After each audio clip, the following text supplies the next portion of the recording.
Hey everyone. Thank you for being here. Today, I'm doing something I've wanted to do for a very long time, but never really had the courage to. This video is titled, Things I've Never Told Anyone, Until Now, and I mean that quite literally. These aren't just things I haven't said on camera. These are things that, even my closest friends and family don't know about me. For a while now, you've all been such an incredible community. You've supported me through so much, and you've created a space where I feel safe and understood. And because of that, I feel like it's time to be more vulnerable.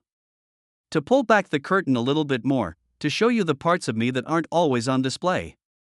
I'm not going to lie, my heart is pounding right now. But I think it's important. So, let's get into it. I'm going to start with something a little less heavy, just to ease into this. Okay.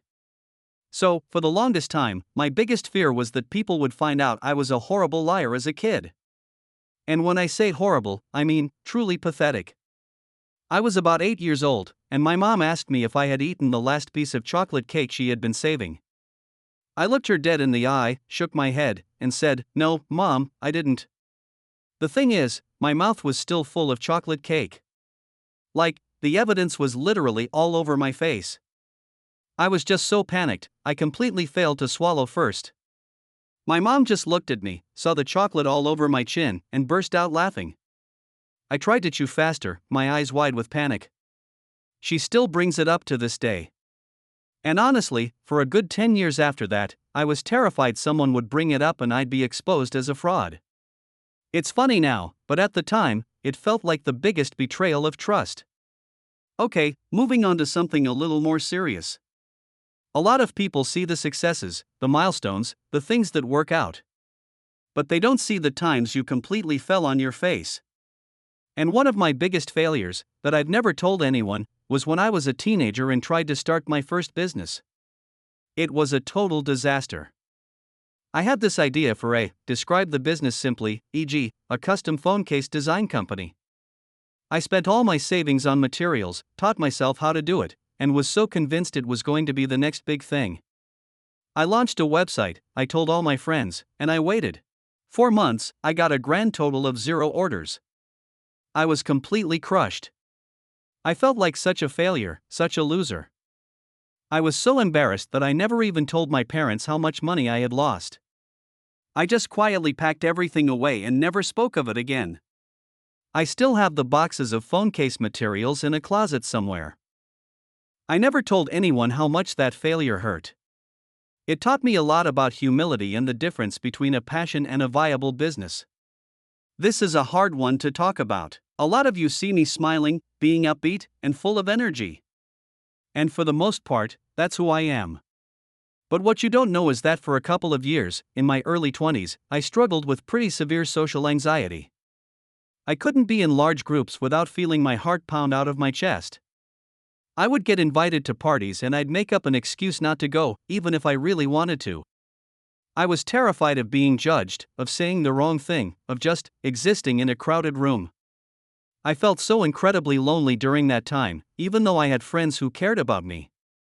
I just couldn't be with them in those settings. I was so ashamed of it. I thought it was a weakness, something to be hidden. I never told my friends why I kept turning down their invitations. I just let them think I was busy or maybe didn't like them as much anymore. It was one of the loneliest periods of my life, and I'm still working through some of the remnants of it. But for the first time, I wanted to say it out loud. I dealt with this, and it's okay to have struggles that you keep quiet. Okay, for this one, you're probably not going to believe me. So, you know how I'm usually kind of a mess? A bit uncoordinated?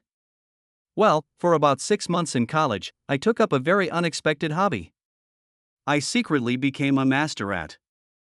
I would go to the park every day after my classes and practice for hours. I was so dedicated. I got really good at it, too. I can still do it, but I never told anyone, and I certainly never performed for anyone. It was just for me. My little secret talent. To this day, my friends have no idea. Now you do. This is the one I was most nervous to share. And it's probably the most vulnerable thing I'll ever say on this channel. A few years ago, I had a really big falling out with someone who I was incredibly close to. I considered them one of my best friends. We had a huge fight, and it was entirely my fault. I said things that were hurtful and unfair. I was going through a tough time and I lashed out at the wrong person. I was too proud, too stubborn, and honestly, too ashamed to ever admit I was wrong. I never reached out to apologize. I just let the friendship die, and I lived with the guilt. The hardest part is, I know how much that person meant to me, and I know how much I hurt them. I've carried that regret with me for a long, long time. It's a part of my past that I'm not proud of, and a reminder that even when you're right about something, you can be wrong in how you handle it. I wish I could go back and apologize, but I can't. So, I'm doing this. Putting it out there, admitting it, and hopefully, finding a little bit of peace with it.